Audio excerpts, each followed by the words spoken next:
A battalion of us cousins would gather at Archie's old mansion every holiday. Archie would strut around, warning me against mischief, while she petted Uncle Dee's children. They would be showered with words of praise and endearment, while I would sulk, unnoticed, in silent envy. Archie lived alone in her big mansion at the top of a hill. When Sia died after a long illness, Archie wailed, but I was never sure whether she was really sad. I watched her closely and saw that her eyes were dry. She just wailed loudly. After that, Archie lived all by herself in that old mansion. When we went there to pay our respects to her on Avuruthu, she gave us pocket money. We looked forward to receiving money from her. My elder siblings always got more money than I did because they were older. When I played hide-and-seek with Uncle Dee's children, Archie would always give away my most secret hiding places. Or did I just think she did? I was a jealous child, and I was sure that Archie liked Uncle Dee's children better than she liked me and my siblings. So I did not like Archie much either. She usually wore an enormous floral dressing gown with gigantic sunflowers on it. She had a cache of sweets, which she kept hidden in her kitchen.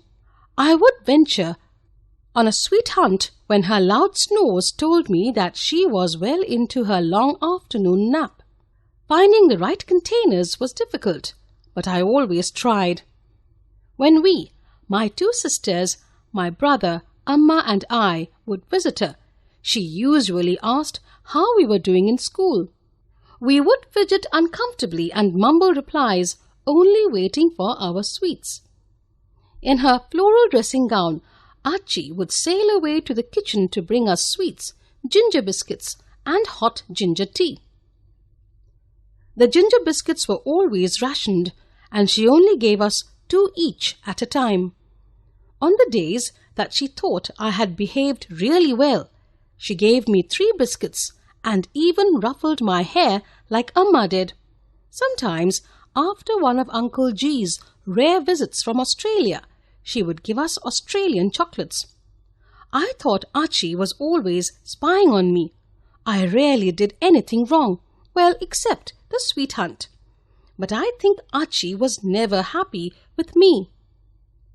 I remember overhearing her telling Amma that I didn't know how to behave with visitors and that I was too loud and boisterous. On Avuruthu, we had to bow at Archie's feet with betel leaves before she gave us pocket money. Last New Year, when I paid my respects, I refused to touch her feet because I thought they were dirty. I think she was hurt. She said it was all right, but her voice was unsteady. Then one day it all happened. That Sunday, Amma was in the kitchen getting ready to cook lunch. Uncle D, Amma's youngest brother, came to our house. He entered with a worried look on his face. He didn't even knock. He just walked into the house and straight into the kitchen. I was doing my homework by the fish tank. Uncle D told Amma that Archie was very ill. Amma turned the stove off, and I watched as the flame turned blue before it died. "We have to go and see Archie at once," she said. I was surprised because Archie was quite well when I last saw her. Uncle D said that Archie had gone for her usual walk in the garden. On returning, she had developed a severe chill and a high-raging fever. We immediately got ready and headed towards that familiar old mansion. Walking up the hill, all I could think of was how we cousins would gather there around her on Sundays and how she would give us treats at tea time. We hurried up the hill, passing the bakery where Amma would always buy us Kimbula bunnies. This time Amma didn't stop. When we arrived at the house, there were quite a few people there already. We went straight into Archie's bedroom and she lay on her bed, her face lined with pain. Sitting quietly at her bedside, I let my eyes wander around her room. I rarely came in here, preferring the garden and other rooms to escape Archie's stern vigilance. On the wall above the bed was a framed photograph of Archie, taken during her youth. The woman in the picture, with her slim figure and dark hair, did not look like the Archie I knew. What made the woman in the picture even more unrecognizable to me was her beautiful smile. It was rarely that I had seen Archie smile. Then I immediately looked at Amma's face. Amma smiled like that, and she was just as slim. Amma looked just like Archie in that photograph. I wondered why I hadn't noticed the photograph before. I looked at Archie's silver hair on the pillow and wondered, for the first time, what it must be like to live in that big old mansion all alone. Sitting there, I thought about Rocky. About 5 years ago, Archie had a dog she called Rocky. He was her constant companion. I remember how he used to bark at anybody who tried to pet him. He allowed only Archie to pet his head. Archie always kept dog biscuits in a special container for Rocky. Whenever Rocky did a trick, Archie always gave him a biscuit, and Rocky would wag his tail. When did Rocky die? Did Archie miss him? I had never thought of asking Archie.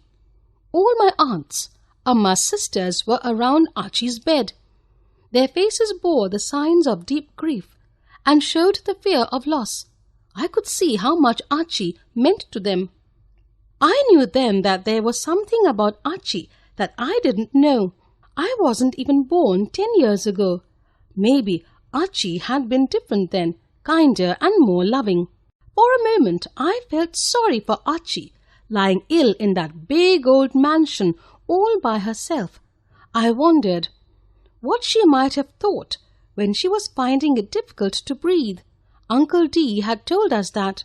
I wondered if she cried. I remembered that one time when Archie had affectionately ruffled my hair when I had got all A's in the annual examination. I must have looked sad when we were leaving because Manal Auntie asked me if I was feeling well. I was fine, but I was sadder than I had expected. That night, Amma made us hot ginger tea, like Archie always did. We sat around the big dining table in the living room and drank the ginger tea quietly and thoughtfully. Amma looked worried, but she kept telling us that Archie was going to be well soon.